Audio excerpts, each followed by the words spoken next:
आपण महाराज मंडळीत महाराज आपण लय सावध राहिलं पाहिजे. आपण गावोगावी गेलो ना, लोक म्हणतात देशमुख महाराज आम्हाला, ओंकार महाराज आमच्याकडे आमका गायक असायचा, या वर्षी आम्ही त्याला कॅन्सल केलं, तुम्हाला बोलिलं. आसाराम बाबा ते आमच्याकडे येत होते काय पडून असायचे इथं, पण आम्ही म्हणलं नाही, यावर्षी आम्हाला आसाराम महाराज पाहिजे, आम्ही त्यांना कॅन्सल केलं, तुम्हाला.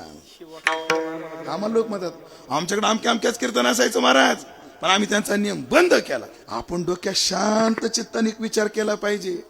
ज्या अर्थी कोणाचं तरी कॅन्सल करून मला घेतलंय, त्या अर्थी ते मला कॅन्सल करून कोणाला तरी घेणार आहे. हे तारखा घ्यायला लोक आले ना, म्हणतात महाराज तुमच्याशिवाय सत्याला रंगच नाही, तुमचं नाव पत्रिकेत दिसल्याशिवाय पत्रिकाशी वजनदार वाटत नाही. नुसतं महाराज तुम्ही नुसतं 10 मिनिटं जरी आले ना पास, इतके त्यांना युक्त्या सुचल्यात महाराज भारी भारी. अहो हिंद केस नुसतं आखाड्यातून चक्कर जरी मारून गेला ना, त्याला कुस्ती करायची गरज नाही हो.